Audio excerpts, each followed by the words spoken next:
born and raised in Bristol. In fact, about 200 or 300 metres away from here in the computer science department of the University of Bristol. So this is just a little bit of a quick spin around what we do. I'm going to start off, I won't bother with that, we'll see what's going to happen. I'll start off by giving you a bit of history.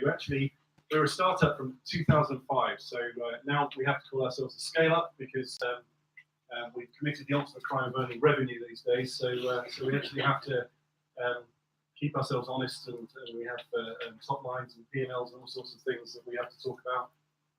In 2005, we were 5 people. I was number 6. I joined in September 2006, and we were literally in a very small room in the University of Bristol, run by an organisation called Setio, that you may have heard of. We're a chip company, so it takes a little while for us chip companies to get started and a great deal of money. So we actually had to raise 15 million in a Series A round in order to get our chip done, in order to get our product done. And that took us a few years, because chips also take a long time to produce, which goes part way to explain why between 2019 and 2017 funding chip companies was just not happening, and they're very capitally intensive, but potentially very profitable. So we had our first product out in 2008. Apple did us a bit of a favour. They as Apple does, took an interface off their design, took an interface off the Apple Mac that caused a massive ripple in the industry. They're still doing it, but in this occasion it was FireWire. They took FireWire off their MacBooks and told the music industry, the prosumer music industry, you're gonna have to cope with using USB. And there was nobody out there doing USB. And the technology that we spun out at the University of Bristol was really, really flexible. So we noticed this happen. It actually happened in a cab in South Korea on the way to a very messy night. But I did remember the next morning, and we actually built a USB interface in about 2 or 3 months. It was 2 or 3 months of hard effort, but it was about 15 months faster than anyone else could do it. So we had a USB audio solution available in 2009, and we basically won that market, and we're shipping to somewhat 250 odd customers at the moment in that space. And things like DJ controllers and mixing desks and things like that. It's quite a niche market. It's not very big. It's quite glamorous. We were. Our solution helped Ed Sheeran mix the Plus album. There's lots of nice stories, but it doesn't earn enough money to pay back and hopefully pay back those venture capitalists with the return that they're looking for. So what happened for us, which was pivotal in 2014, was we started to see some of our customers using us for voice interfaces. So a lot of our audio stuff was being used for mixing and to some extent for signal processing. But we saw that people were starting to use us for lots and lots of microphones. That was kind of weird. We had a customer using us for 96 microphones in an array. That was a military application, but we also had a company called Baidu in China. If you've ever heard of Baidu, that's the Google of China. And they were using us in this thing called a Duo Robot. And so we got kind of interested in what was going on. And as soon as we noticed what was really happening through conversations with Amazon and the like, we realized that the market that we were in, the audio space, had just got 10 or 100 times bigger. So that was kind of exciting. So in 2016, we actually pivoted the whole company towards being a voice company and producing solutions for voice. We also spun off a company called GraphCore, which you may have heard of. In 2016, we incubated GraphCore technology for about 2 or 3 years. It was a different business in a different space, so we spun it off. And then we were all about voice. And in actual fact, we're like a 65-person company based here in Bristol. And we hit 2 major world firsts in 2017 against competitors that were all multi-billion dollars, that's the beer, publicly traded US companies. So we've really punched above our weight in this space and continue to do so. In fact, by 2018, we're the most qualified far-field microphone solution in the world. Now, what does that mean? That means if you're talking to a piece of electronics from across the room, that piece of electronics is hearing your voice for sure in the direct line of sight, but it's also hearing all of the reflections that bounce around. It's hearing this air conditioning unit. It might be hearing the radio. It might be hearing music that's playing out itself. It's actually very complicated to make all of that information, all of that acoustic information, sound like you've just got a microphone stuck under your nose. So it's a really, really tough and challenging problem that the Exmos engineers have really excelled themselves at fixing right now. That one.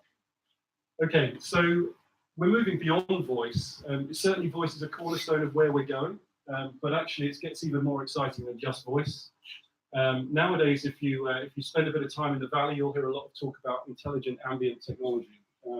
What this is technology that disappears into the environment. So it's being surrounded by intelligent technology that you don't necessarily see, you don't trip over it, but it's there, and it's normally doing the right things. It's normally figuring out what you need by your behavior.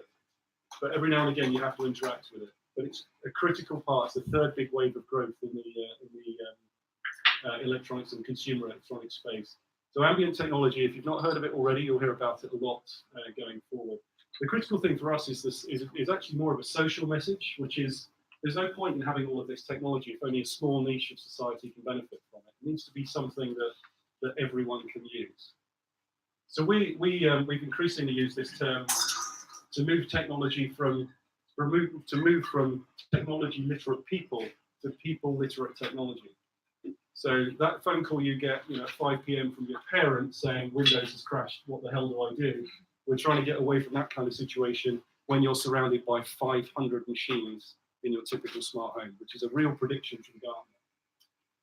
So that's one thing that we're trying to fix. The other thing that we're trying to fix is this ambient technology problem, which is not like any other problem that's been seen in the semiconductor industry. It's not a single thing. It's not like a mobile phone handset where you design one thing and you ship a gazillion of them. It's actually a gazillion things and you don't ship very many of them. So it's a very, very big market, but it's really, really diverse. And we've got the most flexible technology that exists in the world that is cheap enough to address that problem. So we've got two disruptive forces headed in our direction. So we're pretty excited.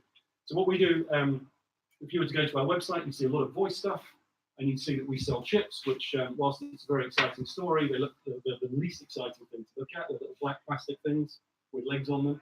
And we sell the tools and platforms that allow our customers to create some really amazing things. Why voice? Well, voice is the gateway to ambient computing. There's never going to be any ambient computing. You're never going to get to that point where you'll tolerate 500 machines in your house if you also have to have 500 apps or 500 instruction booklets. So having a voice interface, a natural language interface, is critical to the whole ambient computing wave being successful. So that's why voice for us. But it's more than that. Voice is an acoustic, it's basically sensing acoustics. If you really want a natural human interface, you need more than that. You need to have some sort of sense of context. And if you want to make a really, really cool demo, it's good if you know who's in the room before they start speaking. So if I walk into my kitchen, for example, and I'm about to start frying the breakfast, and my AI says to me, "Hey Mark, you've got a 9 o'clock meeting. There's been an accident on the A34. If you don't get in the car now with a slice of toast, you're never going to make it." That's a really value-adding user experience instead of me querying Alexa, being proactive. So that's might sound like a small thing, but that's a massive revolution in technology, and it's also a potentially very scary prospect. If you can have an AI interrupting you, then imagine what it's like having 10,000 AIs interrupting you, because that's what's going to happen unless a whole boatload of technology gets rolled out into this space. So we are at the very, very thin end of the wedge as far as voice is concerned. We're also at the very thin end of the market, which I think people find quite surprising. It feels like voice interfaces are everywhere. It feels like everyone's talking about them. Actually, in our experience, we're at the early adopter stage. So we're shipping tens of millions of units, but we're at the early adopter stage, which is kind of staggering. As I mentioned, Gartner predicts 500 devices in a typical smart home by 2025. So 500 intelligent ambient devices capable of interacting with humans. These are staggering numbers. There's 2.5 billion homes in the world. So the numbers are staggering. And for us, a small company, it's actually quite challenging because while we like to boil the ocean, we have to figure out who we're going to try and sell to. So for Exmos at the moment, it's all about TVs and owning the voice interface in the living room. So I won't go into too much detail on this slide. We sell chips. We also have a bunch of experts in voice, and increasingly we're looking at radar. The one thing that might be interesting to talk about is radar. You sort of think about, when you think about radar, you think about the spinning thing you see at airports.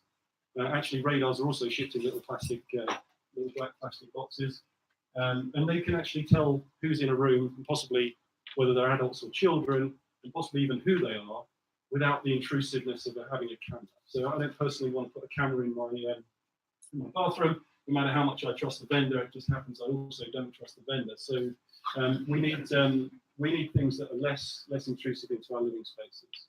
So radar offers up a possibility. If you look at a range Doppler plot of a radar, there's very little information in there that anything other than an AI engine can interpret. So it offers the opportunity to deliver the great user experiences without intruding on your privacy.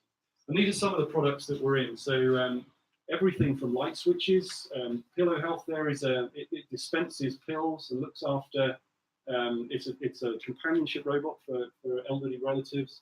And the Groovex robot there is a companionship robot that was the darling of CES. It only cost $6,000, so I'm sure we'll be seeing lots of those. The Deutsche Telekom smart speaker, a soundbar and a set-top box, all of which are Exmos designs, and there's many more behind those as well. So in the interest of time, so I'm probably going on a bit. I'll move on. There's I'll highlight one thing, and this is about ambient computing. So the thing on the bottom left-hand corner there is a voice-enabled sunshade. Who knew? But you know, if you're probably not on your first gen of time, but maybe your second or third, you might want a voice interface. So that's it just demonstrates that they're finding themselves into every lots and lots of different products. The GE cooker hood down there doesn't look very much like a cooker hood, but that's another use case, as well as the more traditional audio use cases like speakers and TVs and so on. So basically, the message here is there are many brands that are literally saying, I'm going to put voice interfaces into everything we do. So there's companies like Bosch, Hewlett Packard, they're putting voice interfaces into everything. Partnerships are incredibly important. We've worked hard to make sure that we make the right partnerships, and I think we're very flattered. Amazon is one of our partners. We're actually, I think, one of the principal vendors for the Amazon ecosystem of voice interfaces. So that's very cool. We're also certified by Baidu, and more recently, NTT Docomo, which is one of the big telcos in China, started to use our devices for an Edge AI development kit. So once again, punching way above our weight. So I think that's about me done. So we're really very excited to be in voice, but in so many ways, it's the thin end of the wedge. I would say from a technical perspective, voice is a cornerstone of natural user interfaces. So it's going to be more. It's going to be, certainly you'll find voice and cameras fused together. You'll find voice and radar fused together. You'll find lots of different combinations of sensors with some sort of an AI entity sat behind them, making sense of all of that information and delivering value to applications. So that's really interesting. We're very good at doing that stuff. We're very capable of delivering solutions with multiple sensors. We're also capable of delivering economic solutions to ambient. So we're pretty stoked by the fact that there's these two disruptive forces that both play into our hands, which is a great place to be. It's been a few years coming for us in Exmos since we were 300 meters away. We've bounced around Bristol. We're now in Queen Square. If you want to come and visit, but everything feels like everything's laid out in front of us. And so far as voice technology is concerned, if you go and search for voice technology, for far-field voice technology in particular, on the internet, on Google, you will find Exmos featured pretty prominently. So we're very, very proud of that. I think that's me. Thank you very much.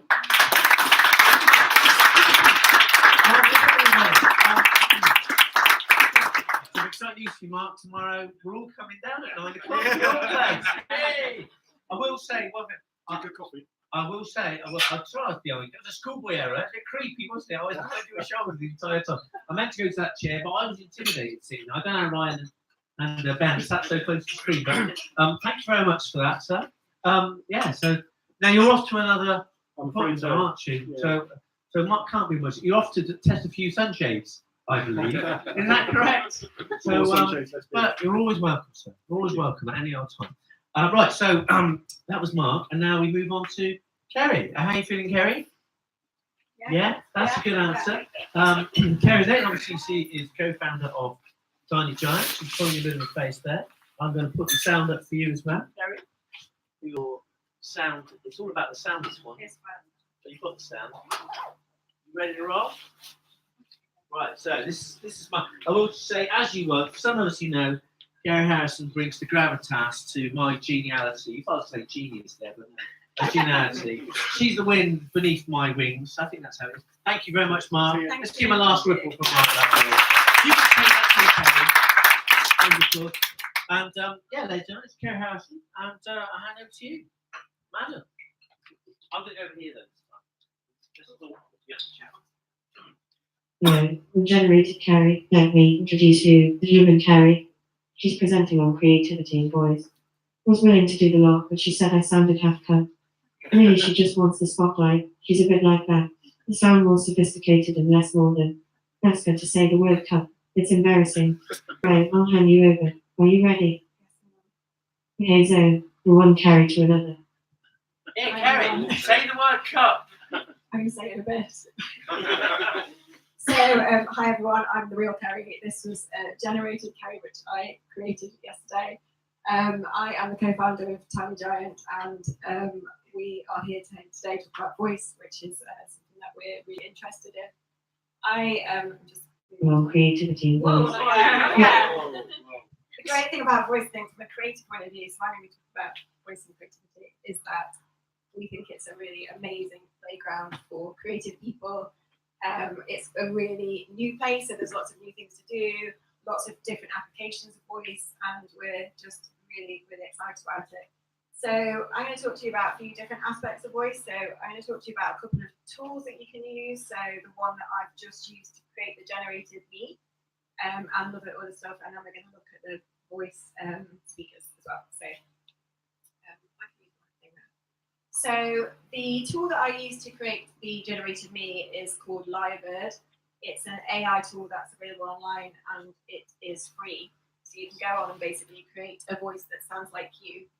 It's the one that I just showed you was about 400 recordings of my voice. So you go on and it gives you a range of little sentences that you speak back, and then over the course of time it learns what you sound like, and it then creates a voice. I would say, and my generated voice said so, that it sounds a lot more sophisticated than I do, and it definitely doesn't sound very northern. It doesn't say cup, it says cup. But you can see that it's definitely, there's certain aspects of it that I thought, actually that does sound quite like me. So it's just quite interesting. It's quite a range of tools that you can explore. I mean, obviously there's quite a lot of bad stuff that you could potentially do with Lyrebird, but they've got a really good ethics policy, and I think it's the same with any AI stuff really at the moment, that you can use it in potentially in bad ways, but you can also use it really creatively and to do some really interesting stuff. So I'm really excited about Lyrebird. I definitely have a go if you're interested in creating an AIU. This is another tool that we're playing with at the moment. This is called Modulate. This was the tool that Nortz used to create the Gary Vaynerchuk and the Mark Zuckerberg stuff that you listened to earlier. So this is more of a speech one, so you actually deliver the speech, so you just talk normally, and then you can play around, so you can speak like a celebrity, or you can just play around with the gender, the way that it sounds.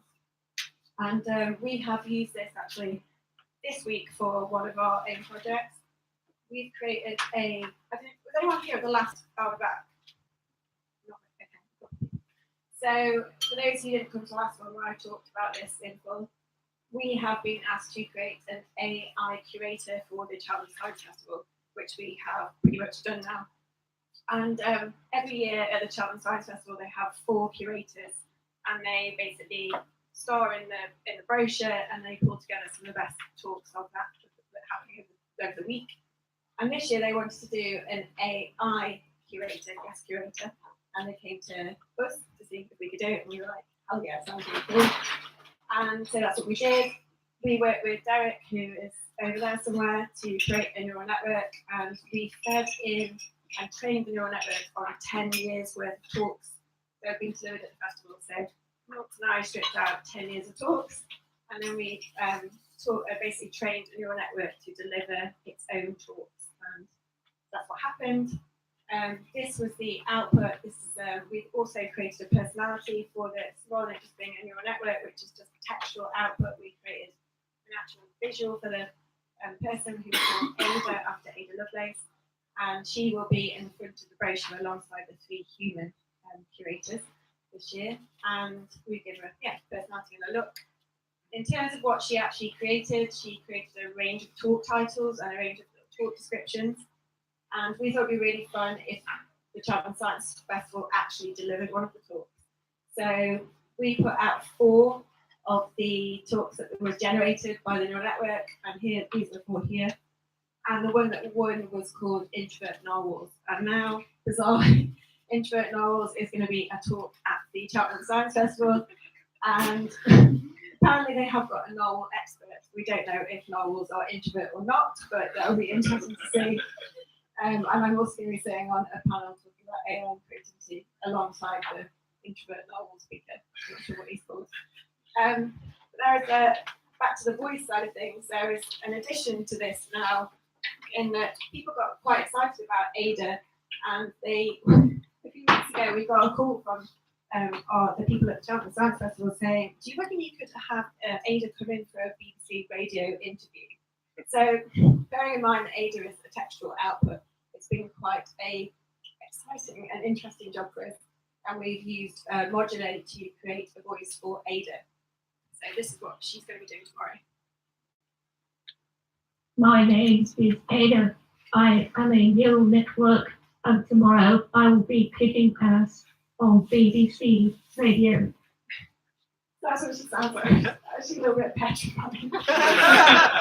And that voice was created. So Noughts actually did this voice. We played around with mine, which was like Northern, and we played around with Lyrebird, and I tried a little bit on this. But anyway, Noughts basically did a really high pitched, like ladylike voice and got all these Swindon tones, and that's what came out. So we're going to be on BBC Radio Breakfast at Gloucester tomorrow, launching the new Science Festival talks, and she is going to be speaking. So we've got a range of questions that we already know what are going to be asked, and we've prepared a range of answers with Ada. So I think we'll be terrifying quite a few people in the morning, but that's all we're doing. So we've got to get up at like 5 in the morning to get up there. But yeah, so that's a couple of things that we've been doing with voice from that point of view creatively.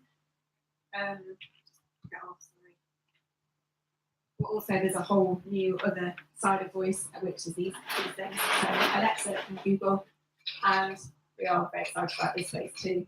It's going to be really big. It's already a really growing market. There's a few stats for you.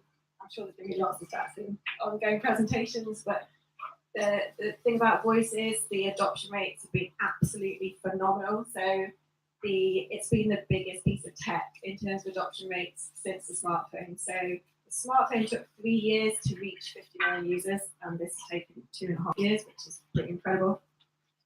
25% of the UK own a smart speaker. This was actually yesterday on my presentation. This was 15%, but news came out this morning, so it was 25. So it's now gone up even since I wrote this presentation. So 25%, and 1 in 5 mobile searches are now using voice as well. So that's another area that we're not necessarily thinking about, but a lot of people are searching on mobile with using voice. So that's stats.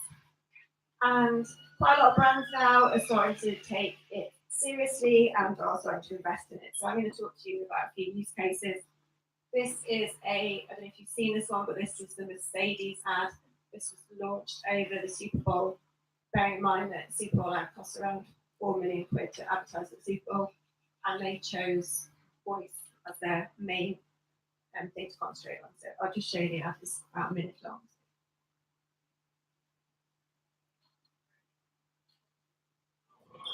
Thanks, Pat.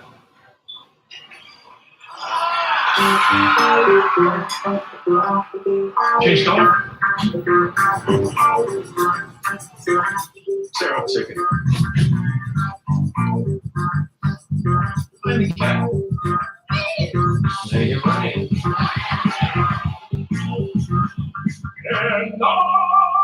the music.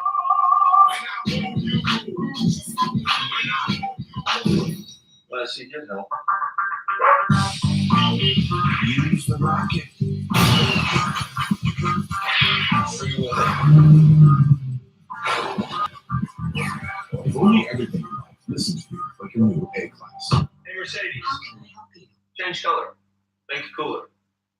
no music.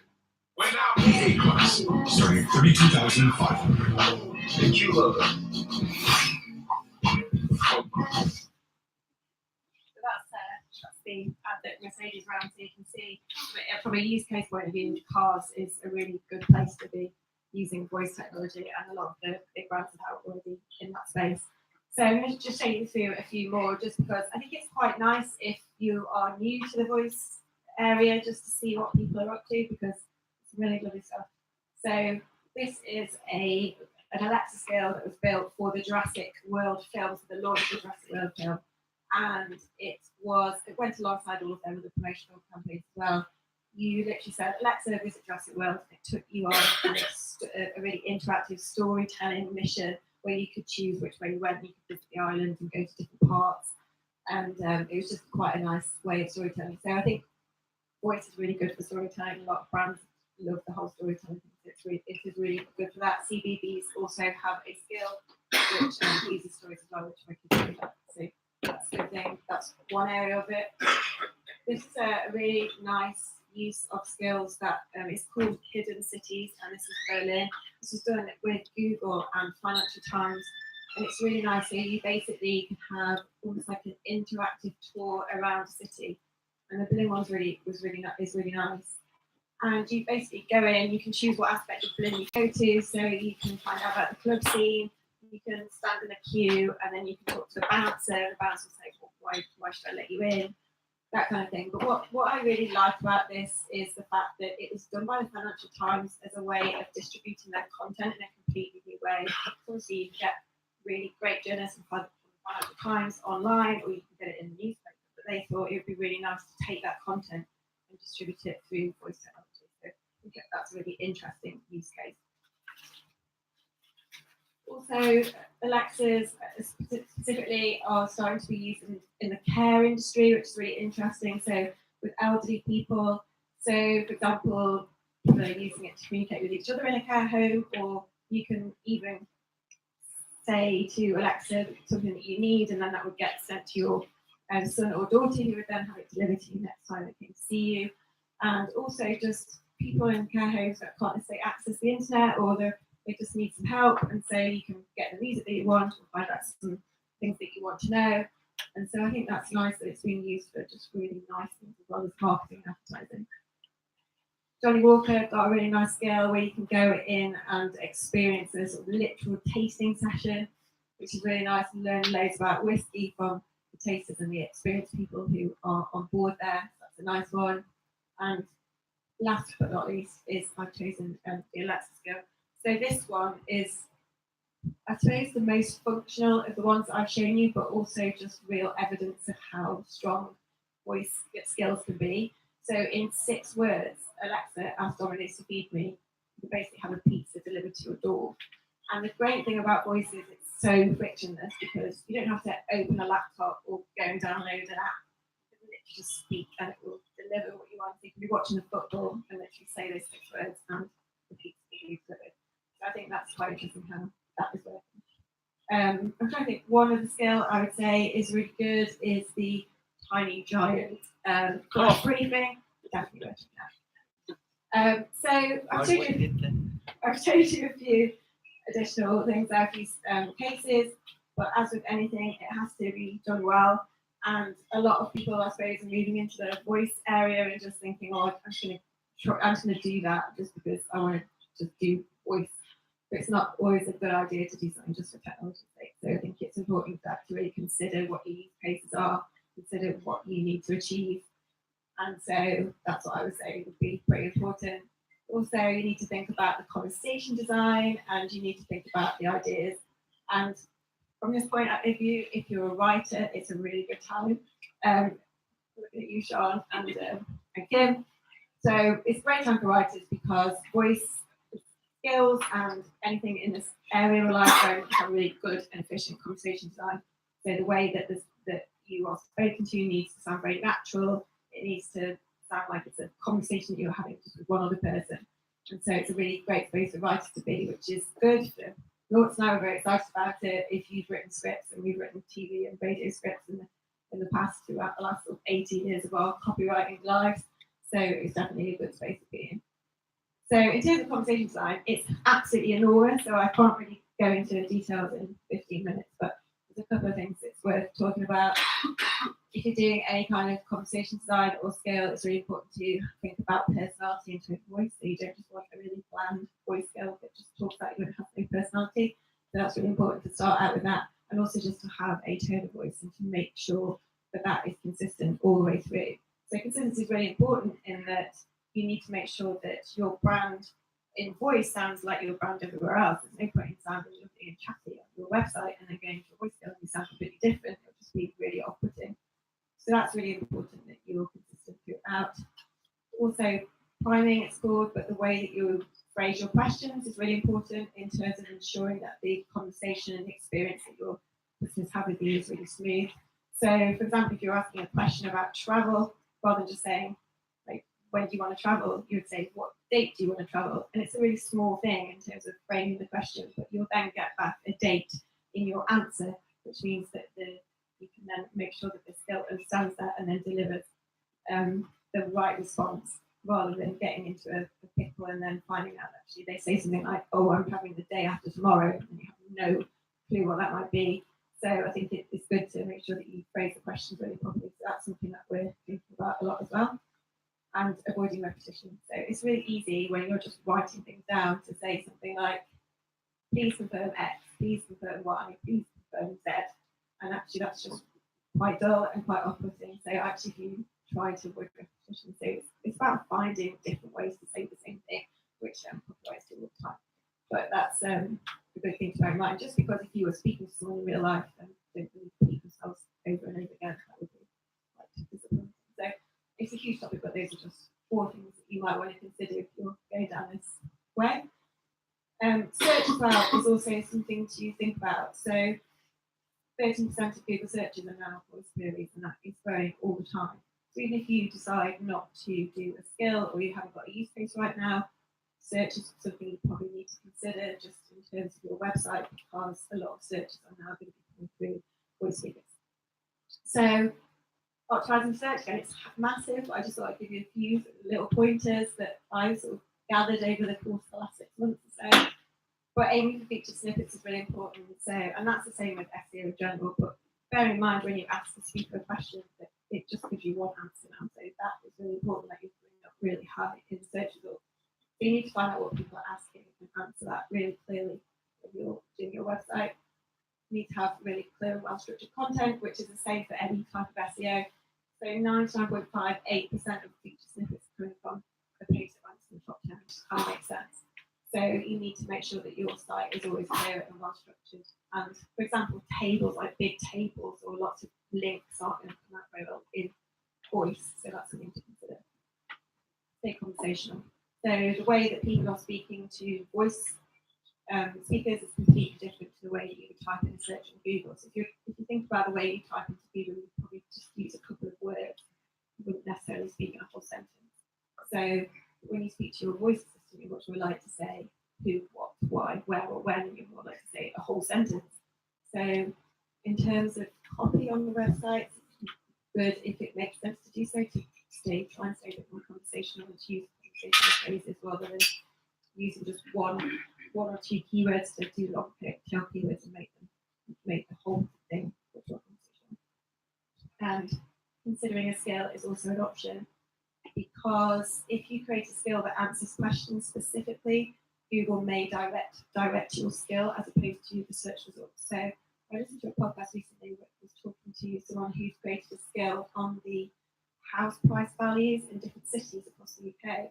And they found that after a while, Google just when someone asked the question, how much is a house worth in Coventry, it would direct them to their skill as opposed to the search results, which is quite interesting. Because once people then come into a skill, you can control their environment, learn about what your people are looking for, and sort of change your content accordingly. So that's quite something interesting. Although I don't think you really need to build a skill just for search, but that would be a shame, I think.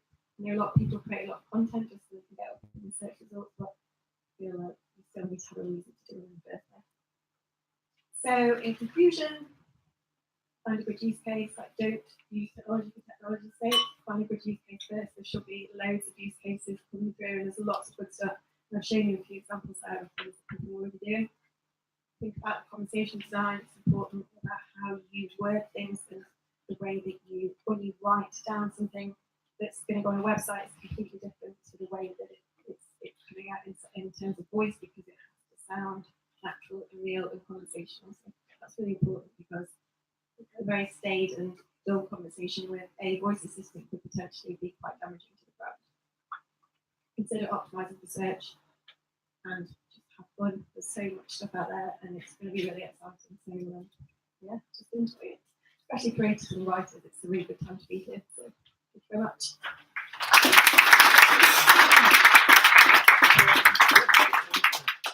Yes, ladies and gentlemen. How about no? Right, where's Craig? Craig's, Hello. You got things set up, Craig? No.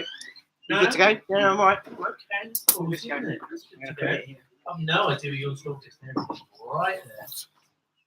Now, I just got to say, just a little reminder. So Craig's going to talk. Then we have a little break for 5 minutes. Then Charles and you're going to come on. Don't forget, ladies and gentlemen, your chance to win 6 months.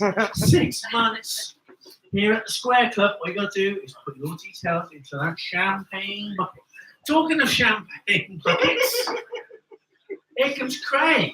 Craig, director of Studio Flow. Well, that's kind of an accurate title, isn't it?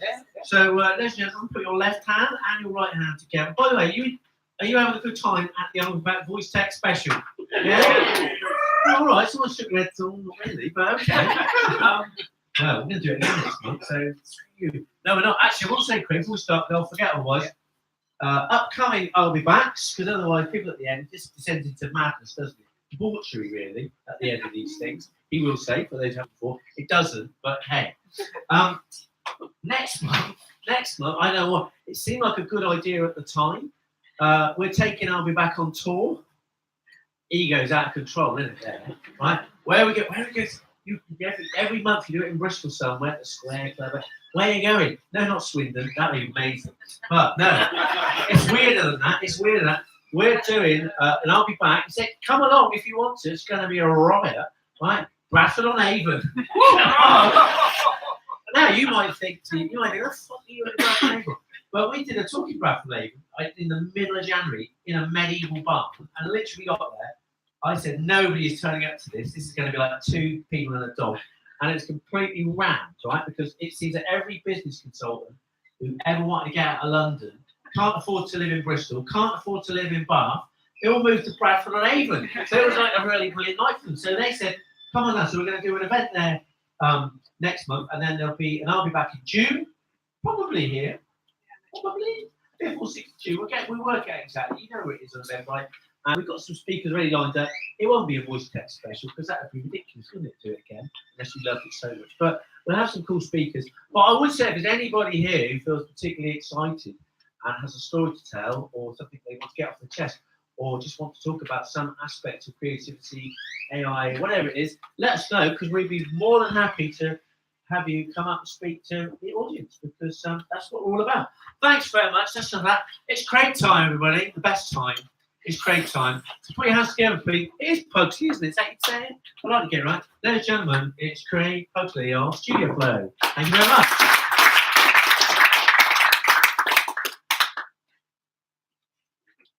Google, ask Craig to start his talk.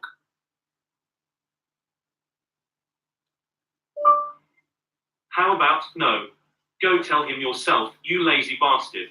And you lot out there, don't believe a word this fresh-faced fucking joker says. Rude. Unbelievable. Hello. How are you guys doing? Good evening, yeah? Come on, you can do better than that. Come on. Good evening, yeah? Come on, this is exciting fucking times we're living through right now, people. Okay, here we go. This is going to be a tiny little bit awkward because I'm also going to be talking about voice design, and I'm also a voice design agency here in Bristol. Big kudos to Tony Giant and everyone that's organised tonight. I love you guys. You're amazing. But it's such an interesting place to be right now. You're going to get this kind of thing, lots of different people doing it, and you're going to get my perspective from this as well. So, what the flip is voice design? And that's what we're going to talk about in the next 45, 50 minutes. Let's start. Go for it. Okay, right, let's start with a bit of audience participation. That's you lot. Who's got Alexa? Hands up, please. Yeah, okay, interesting. Very good. And Google? Any kind of Google, Google Home, Google Assistant on your phone. That counts, yeah? Okay, interesting. Any other? Always an interesting question to ask. Any other devices out there? Siri users? Come on, don't be bashful. You know you love it. Yeah, there we go. There's always a few. Love you guys. Right, so here we go. This is the ecosystem for Alexa and Amazon's devices. All kinds of crazy shit. You've got things that have got screens. You've got things that are big speakers. This is what Amazon do, right? They just go big. They go out to the market, all these devices. You've even got things that you can stick on your dashboard. And the Echo Auto, which will be coming up to cars very soon. Things that make phone calls, like what the fuck is this? But anyway, there you go. Amazon are playing. They are players. And they're in a turf war with Google. It's one of Amazon's 4 pillars, Alexa, and it's one of Google's biggest investment pieces as well. And you can see what they're doing because they're putting. How do you like this? Makes me feel like a singer. Sing. Yeah. Google are putting Assistant into everything, right? So it's not about devices like it is for Alexa. They're putting Google Assistant into everything. So you can build something for Google Assistant that lives in your phone and your watch and your earbuds and this crazy little camera that's watching everything you do. And these big speakers and Daydream headsets and all kinds of crazy stuff, right? So Google, Amazon, massive turf war. Watch out. Who's gonna win? Well, okay, so here's a stat. You've seen the stat. 1 in 5 people in the UK are going to own smart speakers by this year. That is a lot of people, right? 25% as well. It's a lot of people in this country. It's a huge growth market right now. You can see how the share's changing as well. So last year, Amazon dominating. This year, Google have gone, whoa, hold on a minute. We don't like that. We're going to have some back line. Thank you very much. And they're catching up. And I would imagine the split between Amazon and Google going forward is going to be something really interesting to watch for. This is what people use smart speakers for, right? VoiceBot stats, you can go and get these yourself. The top 5 have been the same forever. They are the same. They've been the same for a few years. It's basically asking a question, streaming music, right? If you've got an Alexa device, you've done this yourself. So that's fair enough. Setting a timer, setting an alarm. Just a little bit on where we are. So we're Studio Flow. We built the first e-commerce Alexa skill for Just Eat. So we were handed an Amazon Echo device under a table in a cafe in London a couple of years ago by Amazon and told to sign the thickest NDA you have ever seen. That would take my entire family out if I told anyone beforehand. And we were given about 2 months to release a skill for the Echo before it came to the UK. So we did, which is great. We managed to do it. They work with us really well. Amazon are amazing, and we did reordering food and checking where your food is. So you saw the Domino example there, where you can order pizza just with 6 words. We did the same thing for Just Eat as well, checking your food as well. We then rolled that out to the Amazon Screen devices. So that's voice first, but with something visual. There's a lot of mileage in this. This is really interesting, but it's only got 4% market share. Devices with screens, so interesting, but maybe not yet. And then we ported it across to Google Assistant as well, and this is Just Eat on the stage, Google I/O last year, with the Google Assistant action for Just Eat as well. We then did some work with this company called Libratone, which are a funky, fresh-faced little Danish smart speaker company. This is what I get to sit now. It's a rap. So these guys are lush. They make smart speakers. It's a really crowded market as well out there for smart speakers. Because everyone makes them, right? Especially these ones. So these have got Alexa built into them. That was their big core feature. They knew they needed to differentiate. So they also built a smart speaker, a smart assistant onto that device, which we helped them build. So we built their personality. We built the engine back end. And you could ask it for music. It understood your musical taste. You could say, hey Libra, play my radio. It can play you your radio station, bespoke, tailored just to you. You could tell it what you like. It had personality behind it as well, which was aligned to their brand. So that was a super cool project. We do other things as well. So yeah, if you saw how you can create synthesized voices, so we have a product as well that we're working with a San Francisco company on, where we can create bespoke voices for brands as well, because yeah, brand personality is a huge thing in these voice assistants. So we have a product offering there. We also spend about 20% of our time on R&D. So this is an interesting little project that we've been putting together where we're building a bespoke smart assistant that doesn't use any of the conventional tech stacks from Google Assistant or from Amazon. So if you're a little bit worried about maybe sending all your really confidential IP up to Amazon or Google, because you know, what are they going to do with it? And you want to do it, you want to have more control, then this product might be for you. And this is what we've been playing with as part of our R&D time. So, really interesting, right? Asking a question, that's the top most requested thing that people do on their smart speakers. And you're thinking, right, you do SEO, right? It's all going to be cool. You do SEO, it's going to be fine. As Kerry was saying, right? You think you're safe, but not maybe, because it's super hard to do search SEO. Right? It's really, really hard. People ask for things in different ways, as Kerry was saying. You know, you might search for keywords on artificial intelligence, but the way that you might ask for that with voice is really, really, really, really different. And you're going to have to support all this if you're building something in SEO. You're going to have to look for very specific things to make sure that you're ranking really high, because for voice search, you're only returning one answer. So this is coming out of the Search Engine Journal. They've got some great articles on how to make sure that your SEO is optimized for voice. And there's great agencies here in Bristol that can help you with that as well.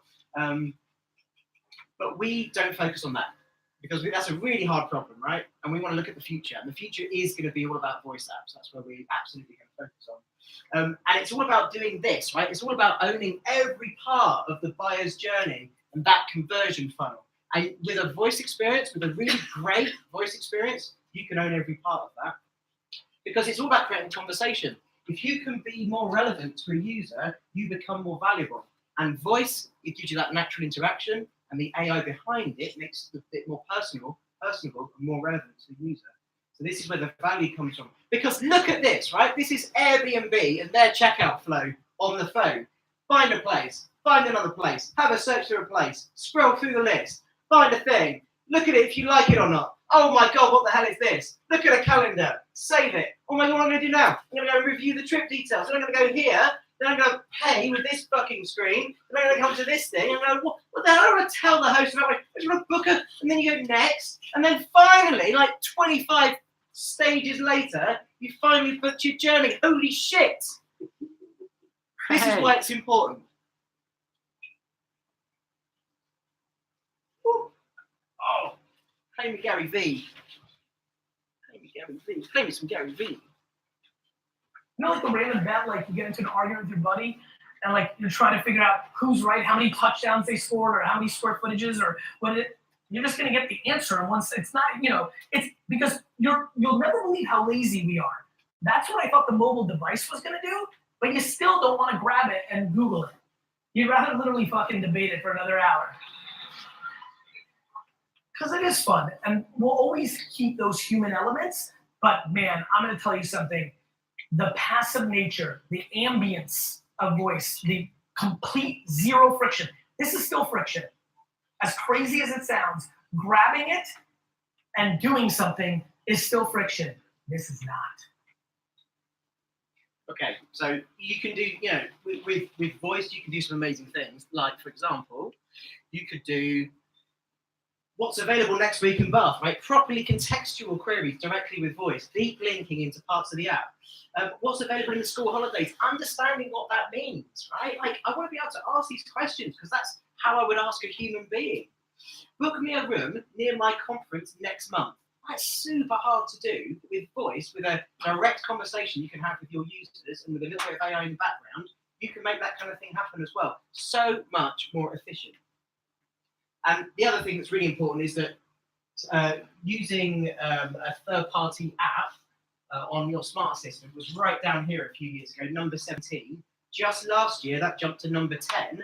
And then this year, in the latest stats, using a favorite Alexa skill or Google actually is number 7. After the top 6 things, which are out-of-the-box experiences, now is the time to get on board the voice train. Oh my God, get to the good stuff. Jesus Christ, you keep talking about market conditions. What is going on? Let me talk to you about some design stuff instead. So here we go. This is how we build conversational experiences. The product Double Diamond. Who knows this? Who's aware of Double Diamond? Yes. Yes, yes, yes. Good, good, good. This is how we build products. What we do is we design the right thing first. We understand what people really want to do. This comes back to Kerry's point about making sure you're nailing your use case. Then we decide what we're going to build. So we do things like this, right? Who understands the jobs to be done? If anyone's in product, you might know this stuff, yeah? So no fucking person buys this, right? No one really wants this thing.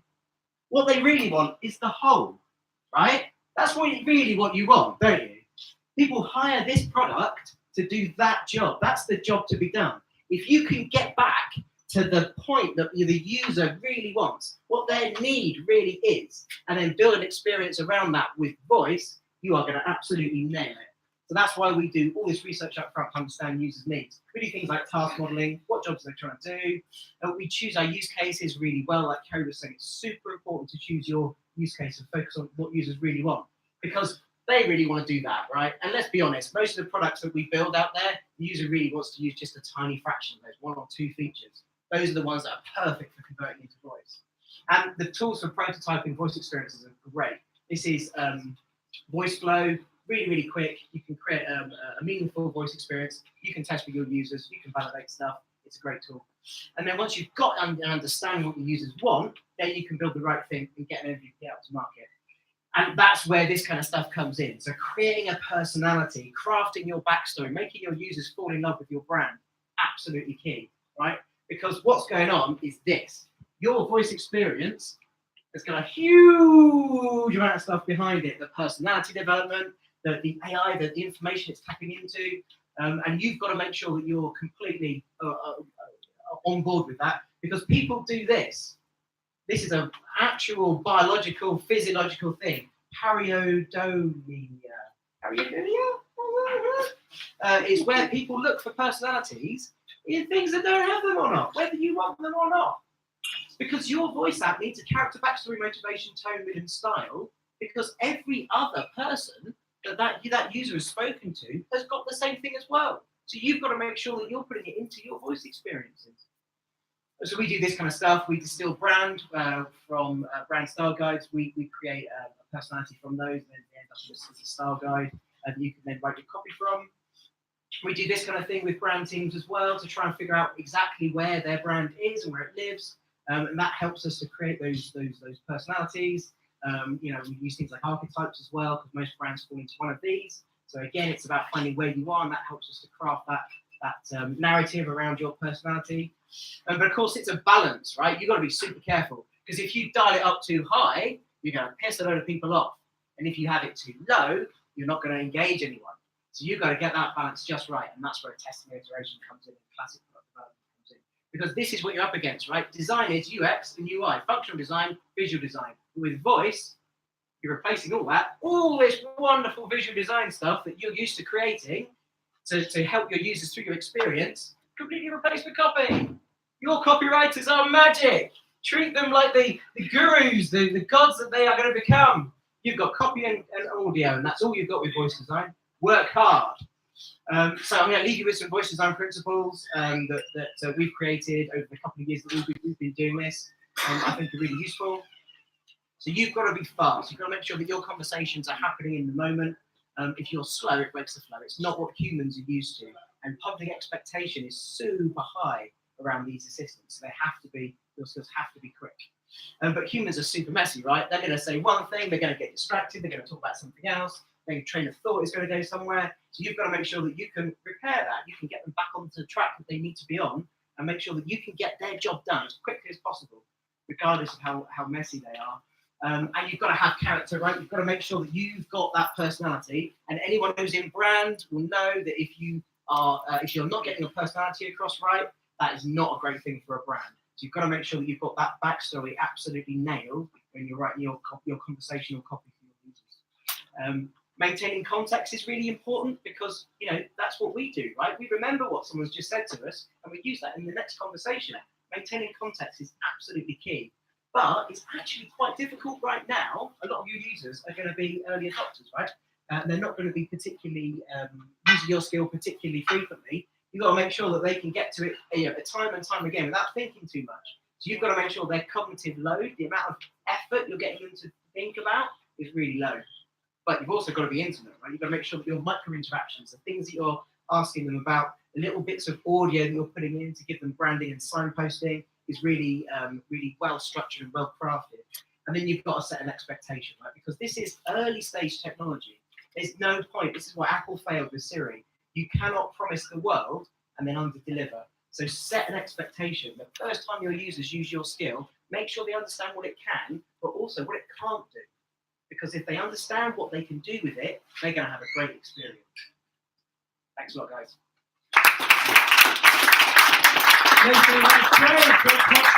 He's on fire, isn't he? I tell you something, right? The copywriters in the audience, they're fucking smug tonight. Hey, you're all, what do you know? I'm a copywriter. You're all doing that. I will say though that the person who comes up with that voice, who cracks voice SEO, that's a $1 billion business. But I'll tell you something, Kerry Harrison, it won't be fucking Tiny Giant. That's for sure. It won't be us. Right, we are going to have a break for 5 minutes or so to allow you to just stretch your legs or get yourself a drink or something. There will literally be 5 minutes, but we've got some more powerful content. Charles, about 5 minutes time. Thanks very much. And don't forget, you've got 5 more minutes to put your name into that pot to win 6 months free membership at the Square. Who wouldn't want that, I asked you there? Is that the total question? And then we'll do the joint here. Thank you very much. See you in 5 minutes. He's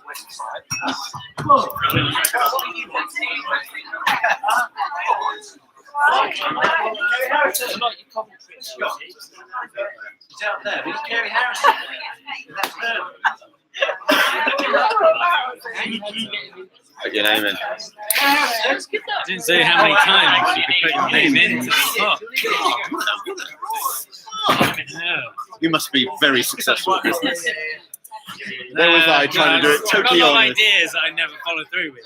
So I entered a film competition. I do filmmaking and stuff, and it was just a local thing. And I honestly thought, should I even vote for myself in the film competition because all the members could vote? yeah. And in the end, I didn't. I put myself third. Did you vote for someone else? Yeah. Oh right. Oh shit. And I was thinking, yeah, everyone else is voting for themselves here. Well, that's the movie. That happens in Election. Well, I've seen that movie. Well, no, With what- Matthew Broderick. Yeah, what was he doing? It's like, well, it's someone who, it's like a school election, but Right. the person votes. He can't vote for himself, so he